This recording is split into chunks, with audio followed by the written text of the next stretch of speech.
ආයිබෝවන් අද දින බහුජන බලයේ මාධ්‍ය සාකච්ඡාවට සහභාගී වෙන මම එහි ක්‍රියාකාරක රවි අමරසිංහ ඊටාම වැදගත් ඒ වගේම කාලෝචිත මාතෘකාවක් සම්බන්ධයෙන් තමයි අද මේ මාධ්‍ය සාකච්ඡාවේදී මගේ අවධානය යොමු කරන්න මම බලාපොරොත්තු වෙන්නේ අපිට මතකයි පහුගිය අවුරුද්දේ ඒ කියන්නේ 2025 අවුරුද්දේ තිබුණු සිංහල අලුත් අවුරුදු උත්සවයේ වෙලාවේ අපේ ගරු ජනාධිපතිතුමා සිංහල අලුත් අවුරුදු සැමරුමට සහභාගී වුණේ නැහැ ඒ පිළිබඳව රට ඇතුළේ ලොකු ආందోලනාත්මක මතයක් ඇති වෙච්ච වෙලාවේ මේ අවුරුද්දේ අපි දැක්කා අර දිට්වාසල කුණාටුවෙන් හානියටපත් වෙච්ච අපේ අනුරාධපුර දිස්ත්‍රික්කයේ ගල්නෑව ප්‍රාදේශීය ලේකම් කොට්ටාශයි විශේෂයෙන්ම මල්බෙලිගම ග්‍රාම සේවා වසමේ හිටපු අපේ ඉන්ද්‍රජිත් සම්පත් මහත්තයාගේ නිවසේ ජනාධිපතිතුමා ගිහිල්ලා අලුත් අවුරුදු උත්සවය සමරනවා අපි දැක්කා.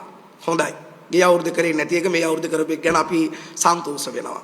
ඒ වගේම අපි දැක්කා පහුගිය අප්‍රේල් 29 වෙනිදා වැල්ලවත්ත රාමකෘෂ්ණ ශාලාවේ තිබුණු ද්‍රවිඩ ජාතිකයන්ගේ වගේම අපේ දමිළ ප්‍රජාවගේ සාහිත්‍යමය සහ සංස්කෘතිකමය උත්සවයක් බවට පත් වෙලා තියෙන කම්බන් උත්සවය සඳහා ජනාධිපතිතුමා සහභාගී වෙනවා. එතුමා එතනදී ඊටාම සුන්දර විදියට සුන්දර අයුරින් ඒ අපේ ද්‍රවිඩ ප්‍රජාව එතුමාව පිළිගන්නවා. එතුමා ඒකට සම්බන්ධ වෙනවා. ඊටාම ප්‍රශස්ත මට්ටමේ කතාවක් කරා කියලාත් අපිට ආරංචියක් දෙනවා යාපනයේ පුස්තකාලයේ ගිනි තැබීම සම්බන්ධයෙන්. ඉතින් හොඳයි.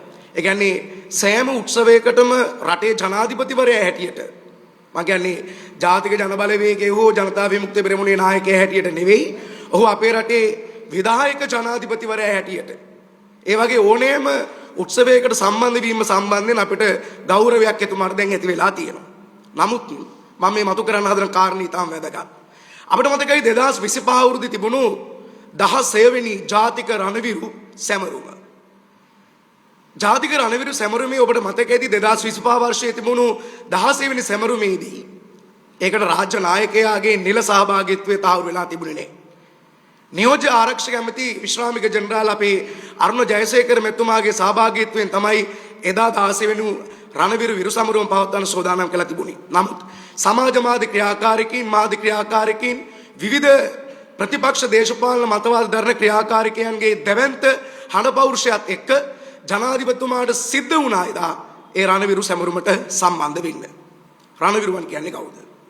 අවුරුදු 30ක් මේ රටේ ඇති වෙලා තිබුණු ජාතිවාදී අරගලය තුල ත්‍රස්තවාදය කරා මේ රට ඇදගෙන ගිහලා තිබුණු කාලෙක තමන්ගේ ජීවිතය ගැන හිතන්නේ නැතුව තමන්ගේ දෙමව්පියන්ට දරුවන් අහිමි වෙද්දී තමන්ගේ දරුවන්ට තමන්ගේ දෙමව්පියන් අහිමි වෙද්දී තමන්ගේ ඇස් ඉස් මස්ලේ නහර දන් දුන්න මේ රටට ණය නැති මේ ජාතියට ආගමට ණය නැති කණ්ඩායමක් තමයි රණවිරුව කියලා කියන්නේ. හැබැයි අපිට මතකයි එදා ජනාධිපතිතුමාට අපේ ආදරණීය රණවිරුවන් කියලා කියන්න තමන්ගේ දිව නැමුනේ නෑ. සොල්දාදුවන් ගැන තමයි එදා කතා කරේ. ඈත අහසේ තිබුණු කළු වලාකුළක් පෙන්නලා ඊළඟට එන සුරිකුණාටුව ගැන එතුමා එදා අනාවැකියක් කිව්වද මන් දන්නෙත් නෑ. ඒ හිනේ වෙන්නේ නැති මේ රටට වදින්නෙත් ඇත්තේ නොවැම්බර් මාසයේ දිට්වාස සුරිකුණාටුවේ. ඒ නිසා අපිට මතකයි එදා ජනාධිපතිතුමාව රණවිරු සැමරුමට අරගෙන යන්න හරියට නිකන් අර නාවන්න අරගෙන යන බල්ලෙක් වගේ තමයි ජනාධිපතිතුමා වෙදා අපි ඒ උත්සවයට අරගෙන ගියේ. ඒ නිසා මෙවර 2026 අවුරුද්දේ තියෙන 17 වෙනි රණවිරු විරු සැමරුමට ජනාධිපතිතුමනි අර ගිය පාර වගේ බල්ලෙක් නාවන්න අරගෙන ගියා වගේ යන්නේ නැතිව මේ රට වෙනුවෙන් මේ ජාතිය වෙනුවෙන් දිවිදුන්න තමන්ගේ දරුවා තමන්ගේ අම්මා තාත්තා මේ රටට අහිමි කරමින් මේ රටට ජාතිය නිදහස දෙනා දුන්නු ඒ රණවිරුවන්ගේ උලෙලට ඒ සැමරුමට ඔබතුමා මෙවර අනිවාර්යයෙන්ම කවුරුත් ඇදගෙන ගිහලා දාන්න කලින් සහභාගී විය යුතුමයි.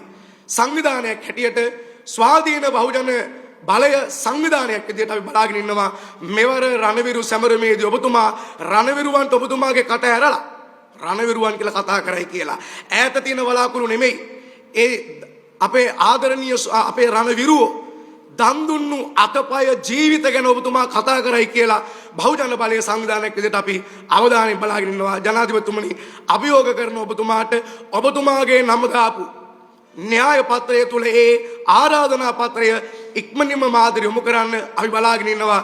ජයවර්ධනපුර කෝට්ටේ තියෙන රණවිරු ස්මාරකයේ ගාවට ඔබතුමා ජනාධිපතිවරයා හැටියට සම්බන්ධ වෙලා ඒ සැමරුම ඉතා හිලින් සමරයි කියලා. බොහොම ස්තුතියි.